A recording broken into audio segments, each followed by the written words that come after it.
అందరికి చెప్పుకోవడానికి ఇక్కడ మీటింగ్ పెట్టాం. ఆ రోజు మీటింగ్ పెడితే రేవంత్ రెడ్డి గారు పిలిస్తే మన ఇన్ఛార్జ్ గారు మీరు మీటింగ్ పెట్టద్దు అని చెప్పారు. మేమన్నా ఇది రైతుల మీటింగ్, మేము కాంగ్రెస్ మీటింగ్ కన్వర్షన్ చేస్తా ఉన్నాం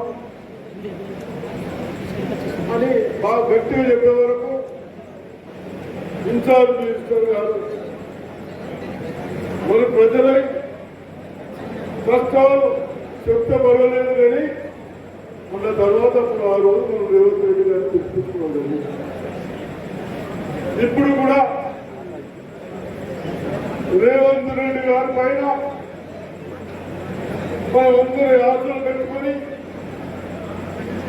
వారిని ఏదైతే గెలిపించామో అదేవిధంగా నా మిత్రుడు పెద్దలు జీవన్ రెడ్డి గారు కూడా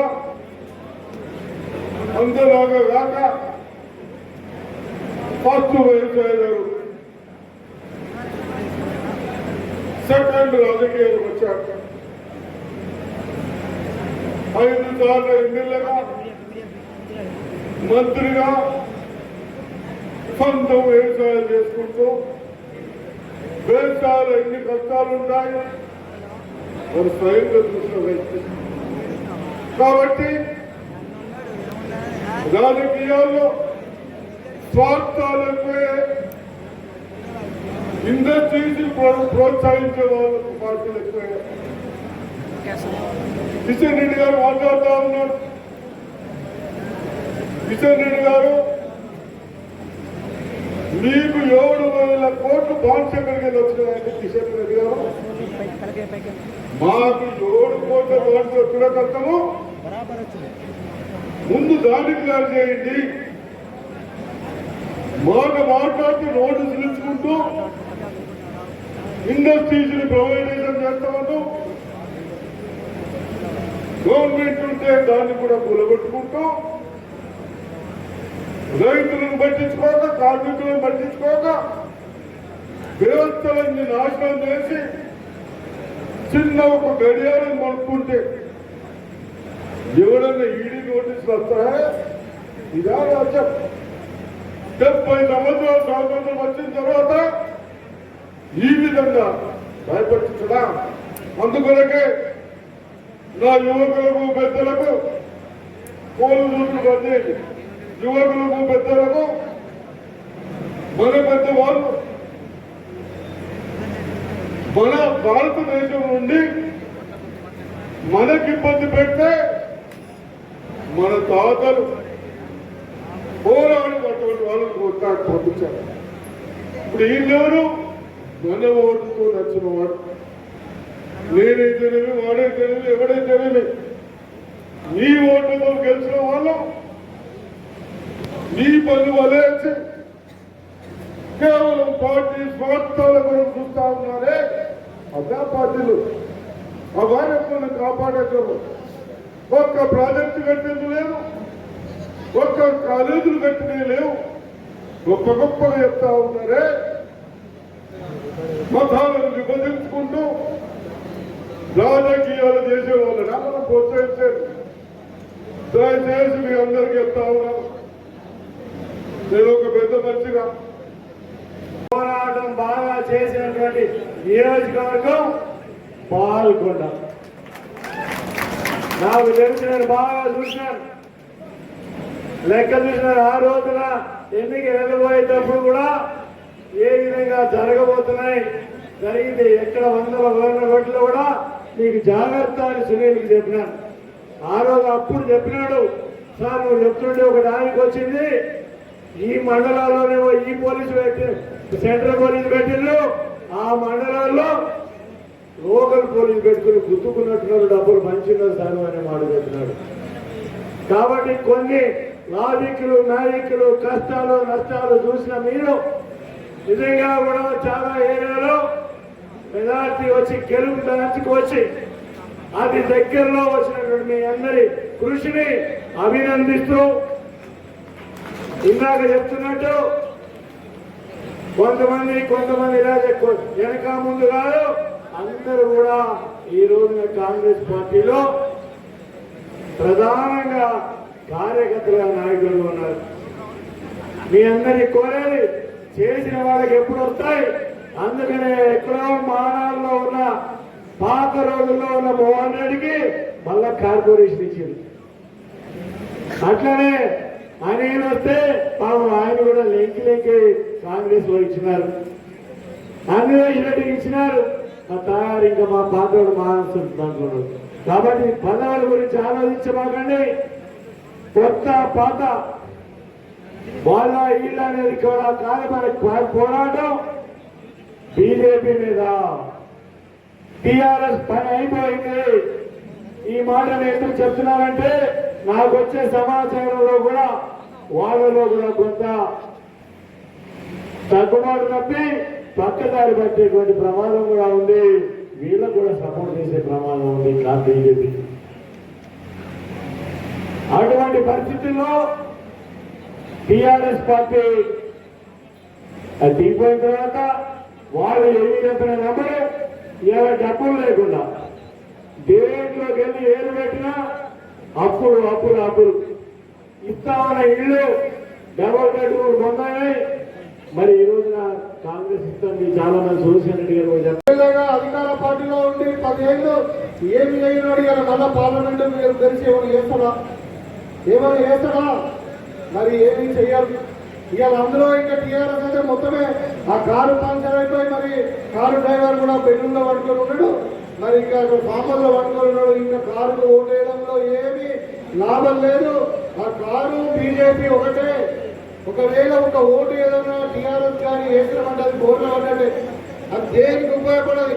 వాళ్ళు గెలిచినా ఒకటే, గెలకున్నా ఒకటే. దేశానికి ఉపయోగపడలేదు, మన పార్లమెంట్కి ఉపయోగపడలేదు. కాబట్టి మనము మరి పెద్దలు ఇవాళ మన కాంగ్రెస్ పార్టీ అభ్యర్థి అయినటువంటి జీవన్ రెడ్డి గారు 5 సార్లు మరి అక్కడ అసెంబ్లీ లెజిస్లేటర్గా ఉండి ఎమ్మెల్యేగా ఉండి ఆ ప్రాంతాన్ని అన్ని విధాలుగా అభివృద్ధి చేసి మరి మచ్చలేని ఎప్పటికప్పుడు వార్తలను వీక్షించేందుకు Q9 న్యూస్ ని సబ్స్క్రైబ్ చేసుకోండి.